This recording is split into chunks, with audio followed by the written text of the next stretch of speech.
Vamos lá. Alguém tem alguma questão? Uma questão.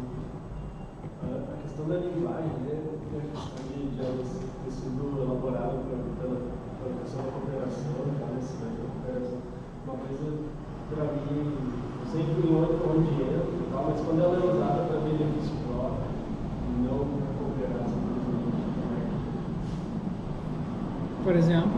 Como pessoa, Quando uma pessoa mente. Quando ela, essa pessoa, sei lá, finge que sabe alguma coisa,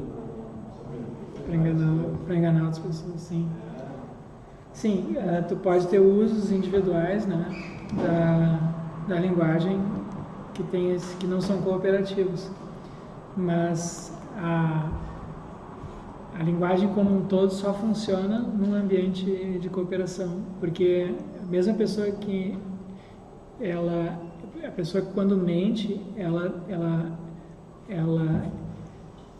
fala supondo que a outra pessoa ela acha que vai enganar a outra pessoa, né? Porque a outra pessoa vai interpretar ela como se ela estivesse cooperando e ela não está. Então,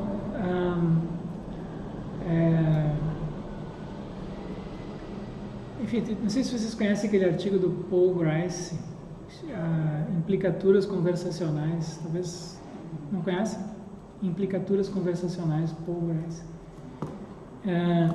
Então é um artigo, já tem algumas décadas esse artigo, mas ele antecipou essa ideia que agora está se difundindo aí nessa literatura de biologia e psicologia evolutiva. Porque ele disse que a nossa linguagem funciona de acordo com máximas de cooperação, né? Então, por exemplo, se tu me pergunta que horas são agora, eu vou te dizer. Você pergunta assim, tu tem horas? Eu não respondo sim e paro, eu respondo sim, são 6h15, né? Então, eu interpreto a tua pergunta da seguinte maneira: tu não estaria perguntando se não quisesse saber as horas. Então, eu vou cooperar contigo, vou te dar a informação que tu está pedindo e não o que tu de fato perguntaste. Então, quando eu interpreto o que tu dizes, eu não interpreto apenas a partir do conteúdo literal, mas eu insiro esse conteúdo literal num contexto de cooperação. Entende? E além disso, eu não digo para ti são 6 horas, se são 6h15. Eu digo que são 6h15. Eu não digo para ti são 6 horas, 30 segundos, 47 centésimos. Digamos que o meu relógio estivesse... Né? Eu te dou a informação que é suficiente para o contexto em que tu está perguntando. Eu não te dou mais nem menos informações, não. Mesma coisa, tu pede... Em geral é assim, quando uma pessoa dá informação demais, tu faz uma pergunta a uma pessoa e ela começa a falar demais, tem uma coisa errada. Esse é um indício de que a pessoa está mentindo, está escondendo alguma coisa. O cara chega em casa da noite, às 11 da noite, e diz, onde é que tu estava? Aí você, não, filho, não, mas daí uma explicação. Se tu responde o que foi pedido. Quando a pessoa responde demais, ela tem algo errado ali. Então, porque na cooperação a gente só dá o suficiente. A gente dá o que é considerado suficiente para aquele contexto. Então, tem regra de cooperação no que diz respeito ao conteúdo, no que diz respeito à quantidade de informações, no que diz respeito à qualidade da informação, se é mais precisa ou menos precisa, né? Porque tem contexto em que a gente fala de maneira mais imprecisa, tem contexto que exige maior precisão, e a gente responde as perguntas de acordo com esse contexto. Tudo isso aí tem em vista, assim, possibilitar a interação. Mas, claro, esses mecanismos... O mecanismo da cooperação, do altruísmo, sempre pode ser subvertido quando tem uma pessoa egoísta ali no meio, né? Claro. Agora, se todo mundo age de maneira egoística, então o mecanismo deixa de funcionar. Então, se todo mundo agisse, se todo mundo sistematicamente mentisse, por exemplo, a linguagem se tornaria inútil, né? Porque se eu acho que tu vai mentir, eu também nem vou te escutar. Certo? E se tu acha que eu estou mentindo, em geral, ou metade do tempo. Você não tem como saber se eu estou mentindo ou não estou. Então tu não perguntaria nada para mim. A gente só interage verbalmente, do modo que a gente interage, porque a gente pressupõe, acredita, e de fato é assim. Em geral a gente diz a verdade. A gente diz o que a gente acredita ser verdadeiro. Mas a condição de cada um, tem pessoas falantes prolixas, assim, que Deus bem concisos e muito boa observação, mas a gente moderar, quer dizer, botar. Sim, esse é um texto importante aí de filosofia da linguagem. Sim. Vou colocar aqui o nome. O nome do autor é Paul Grice. O título do artigo é Implicaturas Conversacionais. Então ele conversacionais. Então ele diz, olha, tem muita, a gente interpreta os exercícios baseados em princípios de cooperação e tem inferências que a gente faz, né? A gente faz que não são inferências lógicas, entende? A gente não usa lógica dedutiva para fazer modus ponens, silogismo disjuntivo, coisas assim. Muitas das inferências que nós fazemos são baseadas em implicaturas conversacionais. A gente infere que uma outra, a partir do que uma pessoa disse, a gente infere outras coisas a partir dessas máximas de cooperação. Então são inferências que não são inferências da lógica dedutiva, são inferências baseadas e agora tem gente que está usando esse modelo do Paul Grice aí para generalizado, né, para a linguagem como um todo, então é bem interessante. E é esse que esses biólogos estão fazendo isso, biólogos e psicólogos. Às vezes tem um contexto de que eu passei que me chamou a atenção, né, que uma pessoa perguntou para outra uma coisa e recebeu uma pergunta, né, de resposta. E aí me pareceu totalmente o oposto da cooperação. A pessoa recebeu uma pergunta quase como se eu deveria saber isso. Já devia saber isso. Você já devia, quando a pessoa aí tem um conflito, claro, tem muitos conflitos, né? Os conflitos, quer dizer, o fato de haver um instinto para uma inclinação para a cooperação entre nós e o fato das normas culturais, linguísticas nossas serem o que são, tendo em vista a cooperação. Então, isso não significa que não haja conflitos e não haja interesses diferentes, né? Então, agora, mesmo os conflitos humanos, eles acontecem num contexto de cooperação. Então, o conflito humano raramente é um conflito de aniquilação do outro. Raramente tem um interesse contrário ao teu. A gente tem uma disputa, mas essa disputa fica contida naquele domínio, ela não se espalha. Vê um caso científico, acho que eu já mencionei aqui, o caso da Guerra Fria, né? Ou mesmo a Segunda Guerra Mundial, por exemplo. Havia regras ali que eram seguidas pelos países, né? E, por exemplo, na Guerra Fria, a Rússia, a União Soviética e os Estados Unidos podiam ter jogado bombas atômicas um no outro, mas não jogaram, né? Não buscaram essa intenção. Então tem regras de cooperação. Por que é melhor? Porque a cooperação, nesse caso, é melhor para todos. Então. Se eu jogar uma bomba atômica, eles vão jogar em mim, acabou. É pior para todo mundo. Então, houve uma seleção natural da cooperação entre seres humanos. Isso foi melhor para os seres humanos. É melhor cooperar do que não cooperar, em geral. Enfim, instituições são criadas para permitir uma cooperação em larga escala. Normas morais, normas sociais facilitam a cooperação em larga escala. A linguagem, compara a linguagem dos chimpanzés, bonobos, gorilas, orangotangos, nossos parentes próximos, são linguagens restritas a ordens, pedidos e expressões de emoção. Só isso. Afugentar para atrair ou para expressar dor, enfim, alguma coisa assim. Então, basicamente comandos.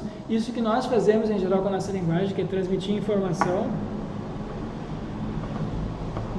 eles não têm a chamada linguagem proposicional, né? Entende? eu digo, William James escreveu as variedades da experiência religiosa. Eles não tem como te expressar isso na linguagem de nenhum outro bicho, só a nossa linguagem tem isso. Por que a gente precisa disso? Porque eu tenho que dar informações para ti. Se eu vou cooperar contigo, se eu sei coisas que tu não sabe, então eu tenho que transmitir para ti isso de alguma maneira. Então, pensa nos nossos antepassados, os homens das cavernas, no Paleolítico, por exemplo. Né? Então, no início, a linguagem dos seres humanos se limitava a gestos de apontar e pantomimas, imitações, barulhos, sons, assim, né? Só depois que foi sendo introduzida a linguagem proposicional. E o que se especula é que essa linguagem foi proposicional, houve uma pressão seletiva para o desenvolvimento dessa linguagem, porque ela foi útil para a cooperação. Então, se eu estou num ambiente de cooperação, se eu estou fazendo uma coisa junto contigo, e eu estou caçando, estou coletando, eu sei que tem alimento lá adiante, e tu não sabe, nós estamos fazendo uma tarefa junto, então eu tenho que dizer isso para ti. É melhor que tu saiba, entende? Vai ser bom para nós dois se tu também soubesse que eu sei. Então, essa é a razão pela qual o tipo de linguagem que a gente tem se desenvolveu e não se desenvolveu nas outras espécies, porque as outras espécies não têm esse tipo de cooperação que nós temos. Não é que nem o Frans de Waal, um biólogo holandês que trabalha nos Estados Unidos, ele fala: tu nunca vai ver 2 chimpanzés carregando um tronco para colocar sobre um riacho para atravessar o rio. Tu nunca vai ver isso. Eles nunca vão fazer 2 coisas desse tipo. Tu nunca vê. E criança de 2, 3 anos já faz isso. A gente tem uma inclinação natural para a cooperação.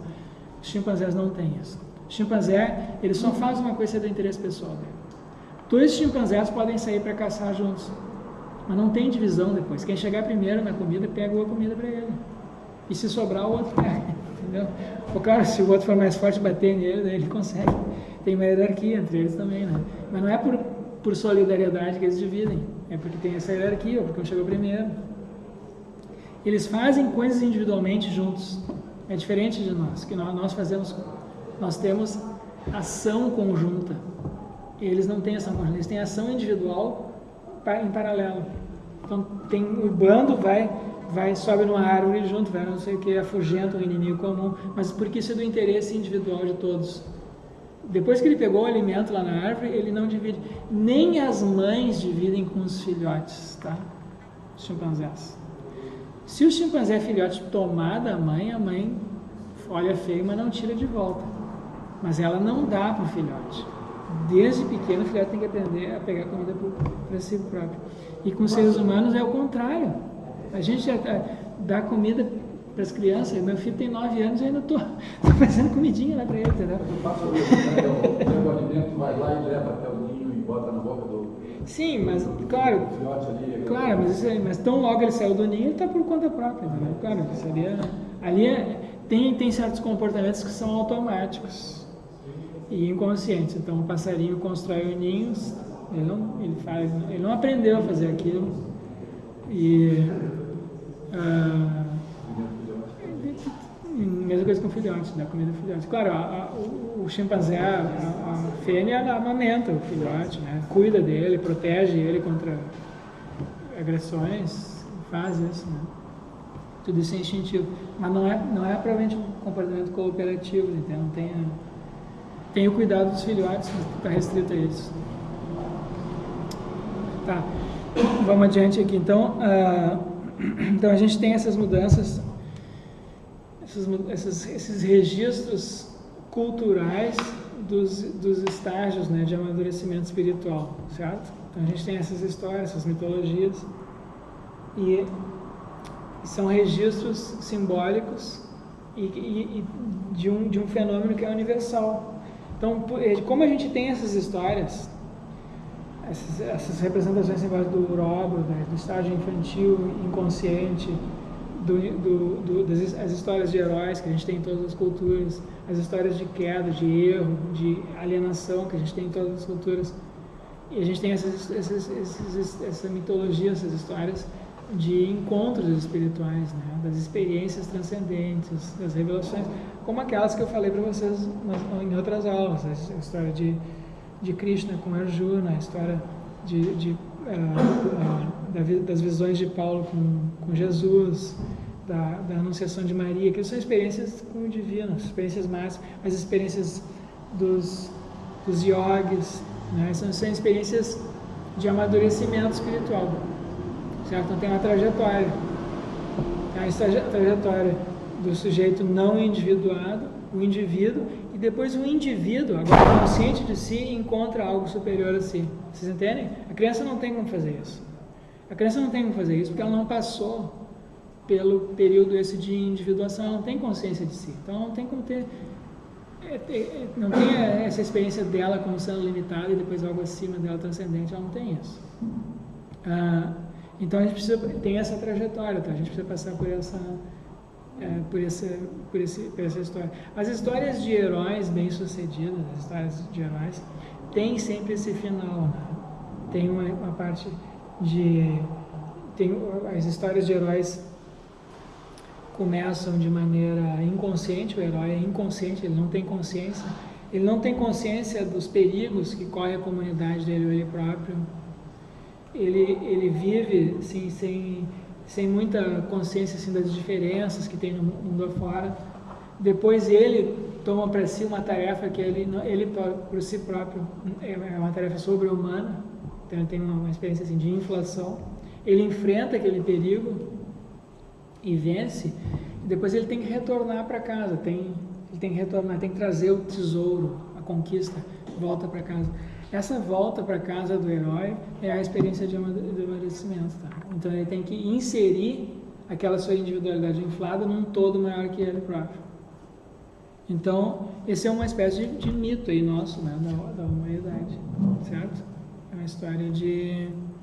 uma história também que é a história da nossa vida, das nossas vidas simbolicamente, certo? E psicologicamente. São histórias de heróis. Todos nós temos a nossa história própria do herói, tá? Meio campo meu, assim. Meio campo meu, né, agora. Quê? Monumento do campo meu. Tipo, exatamente. Claro, o Campbell foi uma pessoa que usou essas concepções, assim, né? Assim, mitológicas, né? Claro. Então, e a gente tem os registros estéticos disso, tá? Então, sobre isso que eu queria falar agora para vocês. Então, a gente tem esses domínios. A gente tem o domínio estético. Olha só, eu queria dizer algumas coisas para vocês agora, mas eu não sei nem como fazer, tá? Porque eu não tenho, assim, talento suficiente. Eu acho que isso é uma coisa muito importante, mas eu ainda não aprendi a dizer isso da maneira, não encontrei a maneira adequada de dizer, tá? Então, nesse final de semana, hoje, eu estava pensando sobre como dizer isso e eu ainda não estou satisfeito com o que eu vou dizer agora, mas enfim, está no programa, eu vou dizer do jeito que eu posso, tá? E eu espero que vocês consigam aproveitar, assim, interpretar isso de maneira, assim, cooperativa. A maneira polida. Polida. Mas, assim, eu acho que, então, o que eu estou querendo mostrar para vocês é que nessa literatura espiritual que se fala desses registros diferentes, empíricos diferentes, fenômenos de tipo diferente, fenômeno corporal, mental, espiritual, tá? E o que eu queria tentar mostrar para vocês, mesmo que de maneira assim imperfeita, é que isso acontece também no domínio da arte, tá? Que a gente tem um registro artístico disso, a gente tem a experiência estética disso, a gente tem um registro artístico, um certo senso estético que é produto da nossa história biológica corporal, que é inato. Claro que quando eu digo que inato, eu quero dizer o seguinte, que a gente, todos nascemos com isso em certo grau, ok? Da mesma maneira que todos nós nascemos com uma certa inteligência em certo grau, uma certa empatia em certo grau. Nós somos, todo mundo aqui, exceto se houver algum psicopata ou sociopata, todos nós temos uma boa dose de empatia uns pelos outros. É inato isso nos seres humanos, tá? Mas é claro que varia, tem graus, tem pessoas que são mais empáticas, outras menos empáticas, tá? Então, a mesma coisa com o senso estético, ok? Então, vale, isso que vale para as nossas capacidades mentais, psicológicas, físicas, vale também para o senso estético. nós nascemos com uma certa inclinação para isso, mas em graus diversos. Existe um certo aspecto do nosso senso estético que está ligado à nossa evolução biológica. Existe um outro aspecto do nosso senso estético que está ligado à nossa evolução cultural. Existe um outro aspecto ainda que está ligado à nossa evolução espiritual. Tá? Então, é isso que eu queria mostrar agora para vocês. Então, vejam o seguinte, nós temos um certo apreço por certos tipos de paisagens. Tem certas paisagens que os seres humanos apreciam. Qual foi a paisagem em que os seres humanos viveram os nossos antepassados biológicos? Vocês têm que pensar o seguinte, a nossa tradição cristã tem 2.000 anos, a nossa cultura aqui tem 2.000 anos. Tá? Então isso do ponto de vista biológico não é nada. A história da civilização a partir da agricultura tem 10.000 anos. Tá? Então com cidades, estados, classes sociais tem 10.000 anos. Isso do ponto de vista biológico é quase nada, não é nada. Do ponto de vista biológico, do desenvolvimento do nosso corpo, das nossas emoções, das nossas inclinações inatas, a maior parte do tempo foi vivida, quer dizer, a especiação nossa começa há 6, 7 milhões de anos atrás, há 6, 7 milhões de anos. E então tem uma sucessão ali de espécies anteriores ao Homo sapiens que foram determinantes na seleção do tipo de capacidade mental, psicológica, moral que nós temos. E essas espécies viveram predominantemente na savana. Tá? Então, o Homo sapiens tem 400, 500 mil anos, mais ou menos. A maior parte desse tempo foi vivida nas savanas. O Homo sapiens só começa a migrar para a Europa, para a Ásia, para a Oceania, para as Américas, começa a migrar há 60 mil anos. Tem ali pelo menos 350, 450 mil anos de Homo sapiens nas savanas. E tem 6 milhões e meio de anos anteriores de outras espécies, nossos antepassados, que também viveram nas savanas, tá? Então, a maior parte do tempo, nossos antepassados viveram na savana. Qual é a paisagem da savana? A paisagem da savana é esse aqui, ou algo parecido com essa. Então, a gente tem lá montanhas, uma visão desimpedida, animais, é uma região muito rica, né, em recursos naturais, vegetação e tal, e possivelmente algum lago, algum rio, alguma coisa ali adiante. Então, o que acontece agora? Vocês abram agora uma revista de paisagismo. O que vocês vão encontrar nas revistas de paisagismo aqui? Pega a Casa Cláudia, não sei quais são as revistas agora aqui. As revistas de paisagismo que tem, o que vocês vão encontrar? Vocês vão encontrar uma casa com uma vista desimpedida, grama, algumas árvores e alguns bichos. Se não tiver bicho, pode ter uma escultura de bicho ali, entendeu? Então nós temos, todos os organismos têm um ambiente que é o ambiente preferencial, que eles migram, tendem a preferir aquele tipo de ambiente. Tá? Nós temos um apreço inato por esse tipo de paisagem. Então vocês pegam aqui os italianos aqui que foram para a Serra, aqui no início do século passado, final do século XIX, no século XX. Os italianos chegaram na Serra, o que eles fizeram na Serra ali? A primeira coisa que eles fizeram, desmataram. Desmata, na frente das casas não pode ter uma árvore, entendeu? Tem que ter uma paisagem assim. Pode ter árvores aqui atrás das casas, que servem de proteção, de abrigo. Então aqui a retaguarda tem que estar protegida, mas lá na frente tem que ter. Então a gente tem uma predisposição inata para certos tipos de paisagem. Nós temos uma predisposição a achar mais bonitos rostos simétricos. Então, se a pessoa tem um nariz muito torto, tem um defeito aqui no nada, não sei o que, isso é inconsciente, tá? Isso é inconsciente, não é algo assim que é cultural. Isso tu pode testar inconscientemente nas pessoas. Então, tem uma série de características físicas que a gente considera atraentes numa outra pessoa, isso pode ser medido inconscientemente no laboratório, tá? Pela abertura da pupila, pelas manifestações fisiológicas. Tanto olha para uma imagem, o corpo reage de uma certa maneira. E uma das coisas que a gente tende a achar atraente é a simetria. Outra coisa que a gente tende a achar atraente nas outras pessoas é ela ter características corporais, fisionômicas, que não sejam muito desviantes da média do grupo ao qual nós pertencemos. Então, se uma pessoa tem algumas características que num outro grupo podem representar a média daquela população e serem atraentes, se no nosso grupo aquela não é a média da população, a gente tende a não achar aquilo atraente. Então, pessoas que têm características que são desviantes do grupo ao qual nós pertencemos, a gente tende a achar aquilo menos atraente. Você entende? A gente tem um certo apreço estético por certos padrões.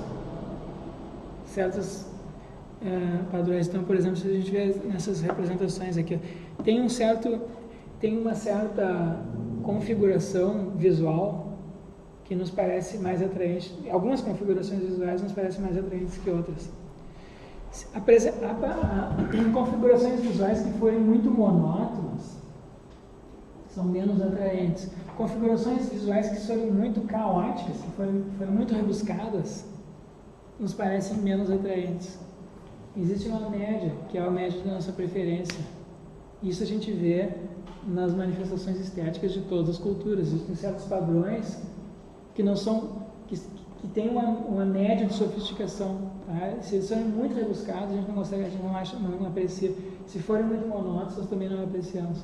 Então isso se manifesta em muitas das imagens assim dos povos nativos de todas as culturas, tá? Você vê nas pinturas corporais, você vê nos ornamentos, e a gente vê até hoje quando a pessoa escolhe aí um papel de parede, a capa de um caderno, vai comprar ali na lojinha, o caderno que vai usar aí, né? Então, tem essa aqui é mais bonita. Por quê? Por que é mais bonita?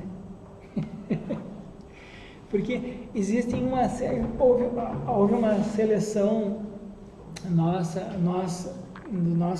nossa mente para discriminar certos padrões visuais na natureza. A gente discrimina algumas coisas e não outras. Tá? Então tem alguns tipos de padrões que a gente para a qual a nossa atenção naturalmente se volta, e outros padrões que para a qual a nossa atenção desconsidera, que a gente desconsidera.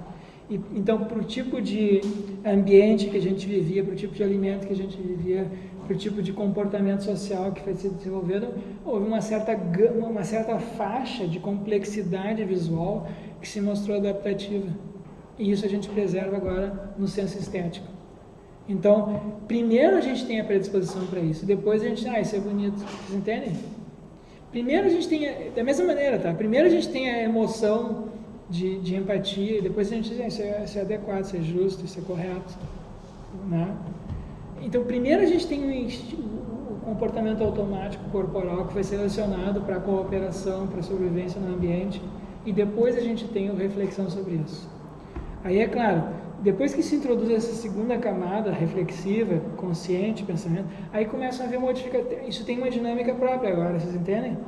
Adquirir uma dinâmica própria. E essa dinâmica própria também tem uma história.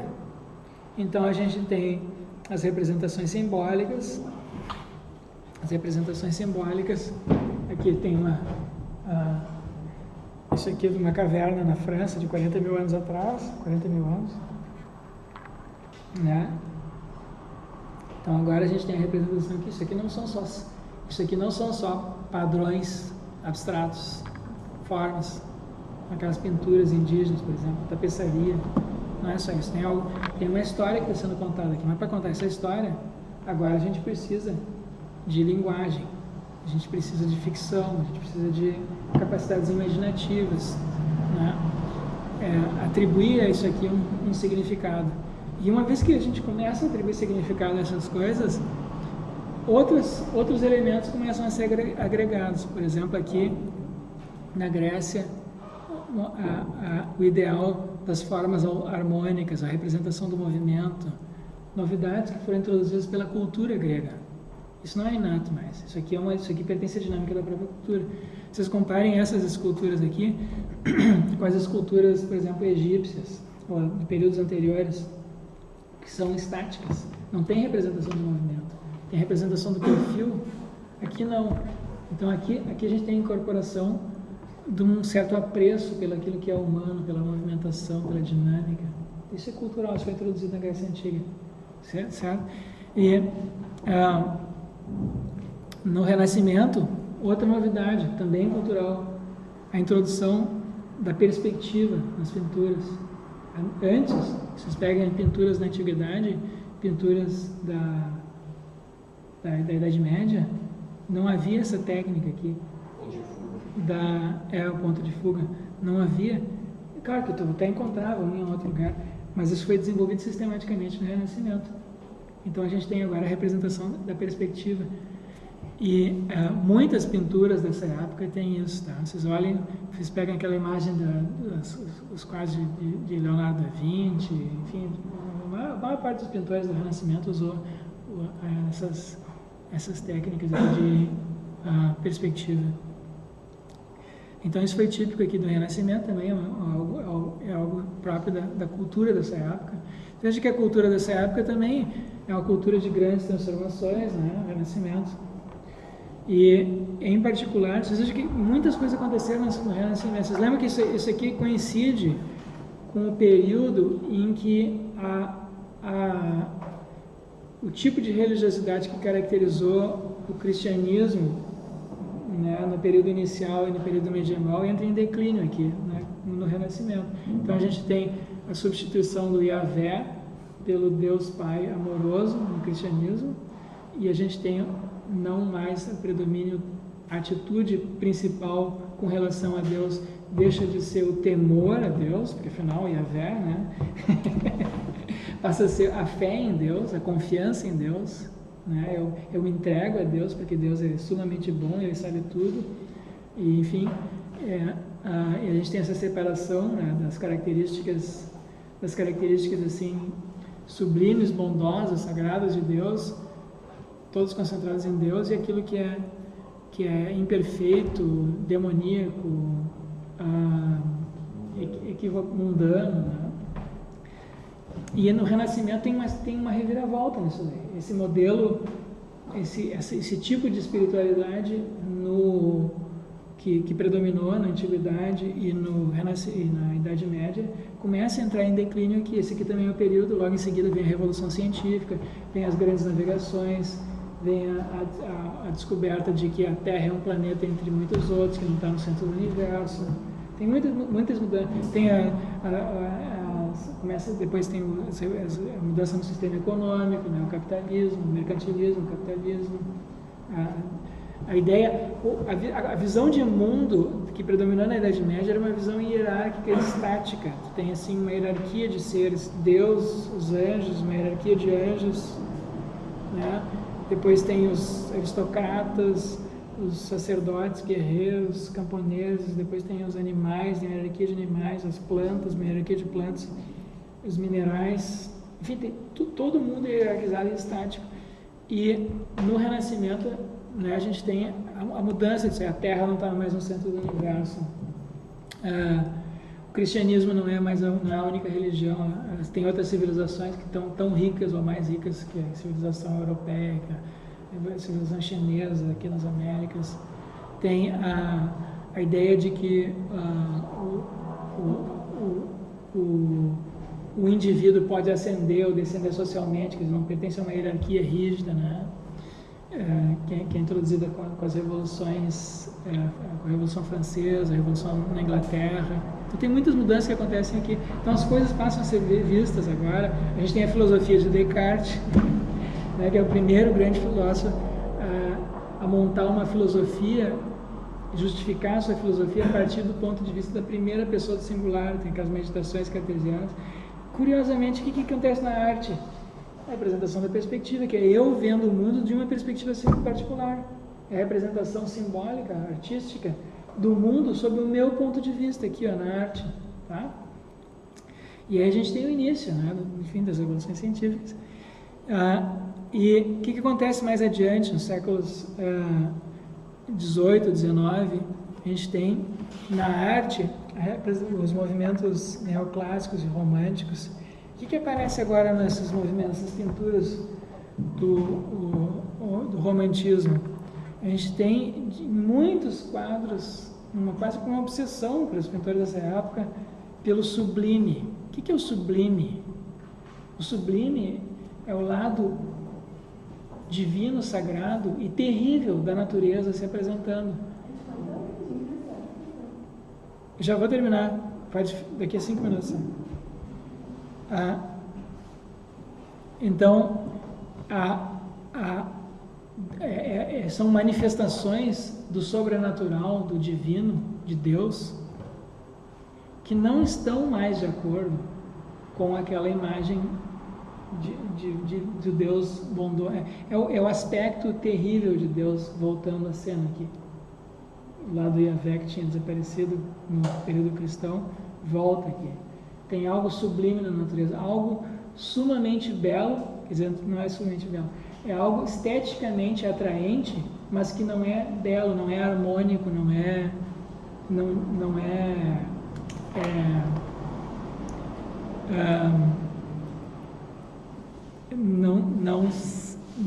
que causa ao mesmo tempo uma sensação de medo, de temor. É uma emoção mais intensa, né? É uma emoção de algo que se apresenta que eu não compreendo, é algo sobre-humano. Aqui, por exemplo, pode estar representado nas forças da natureza, né? Aqui, por exemplo, isso aqui é um navio afundando, tá? É um navio afundando isso aqui. É um navio afundando.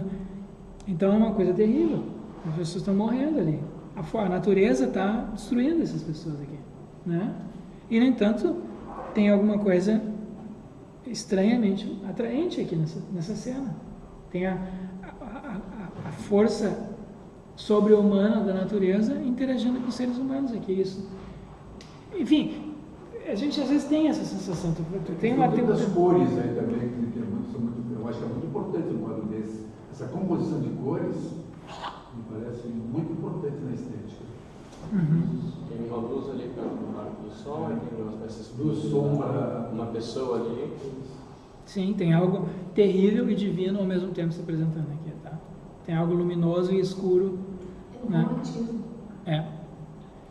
Enfim, tem muitos quadros desse período que apresentam isso.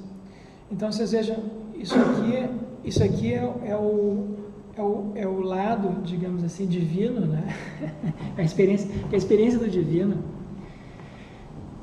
A experiência, assim, o mundo se apresenta para a consciência de maneira paradoxal. A gente não entende as coisas que acontecem. A nossa compreensão é sempre parcial, certo? Então, conscientemente, como é que é a nossa vida? Né? A gente vê se tem coisas maravilhosas que acontecem no mundo afora e tem coisas horríveis, né? Basta virar a esquina. E às vezes as coisas terríveis e maravilhosas estão lado a lado, né? Especialmente no Rio de Janeiro. Quem vai no Rio de Janeiro tem isso. Rio de Janeiro tem coisa maravilhosa, e tu olha pro lado ali, pô. Né? Mas aqui em Porto Alegre também é a mesma coisa. Na vida da gente é assim também. Então, quando a nossa mente, a gente faz essas discriminações, tá? Então, a experiência da fé que predominou no cristianismo não foi uma experiência desse tipo. Foi uma experiência em que as coisas divinas estavam sobrebalançadas para o lado da bondade, da eternidade, da onisciência. E isso aqui ficou relegado ao segundo plano, tá? Então, esses aspectos das experiências espirituais começam a aparecer de novo aqui. E a gente tem, junto com isso, experiências que começam a aparecer na arte, experiências de alienação de Deus, né? Junto com isso. Então, por exemplo, aqui, ó, na arte moderna, coisas o inconsciente. Isso aqui é uma pintura de Jackson Pollock. Do Pollock? É. Mas não é aleatório essa pintura aí. Claro, não é aleatório, mas o que é isso aqui? O que é isso aqui? Ninguém sabe o que isso aqui é um inconsciente. Cara, é o inconsciente agindo livremente, entende? É o completo desconhecido, mas dentro do ser humano. Sim, pintar, mas eles sempre seguiam os padrões. Se tu copiar vários quadros, assim, eles até harmonizam entre si, né? Sim. Então as pessoas tentam copiar e não conseguem, assim, não. Claro. Mas olha aqui, não é que nem aqui. Aqui tem 1001 regrinhas sendo seguidas, regras conscientes. Aqui é deliberado. Aqui não. Aqui não tem nenhuma deliberação na técnica. Mas ainda tem algo estético ali. Claro, tem uma presa estética. Então, tem essa evolução, tá? E, então, tem uma dinâmica própria aqui enfim, a gente começa com um senso estético inato, biológico, relacionado. Depois, quando isso adquire uma característica mental, isso ganha uma dinâmica própria. E depois isso começa a interagir com a dinâmica essa espiritual, tá? E, bom, enfim, tem muitas ramificações isso daqui. E talvez algum dia eu consiga apresentar isso de maneira mais sistemática aqui hoje. Mas vamos ficar por aqui. Quem é que pode chamar ali? A guria queria dar um recado?